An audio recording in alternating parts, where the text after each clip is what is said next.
করার জন্য আল্লাহ বলেন মা খালাকাতুল জিন্না ওয়াল ইনসা ইল্লা লিয়াবুদুন।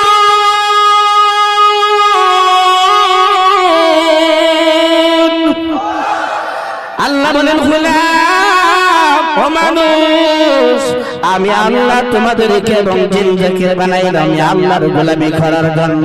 কথা বলেন ঠিক কি না? গোলামি করতে রাজি আছেন না নাই? আরো জোরে বলে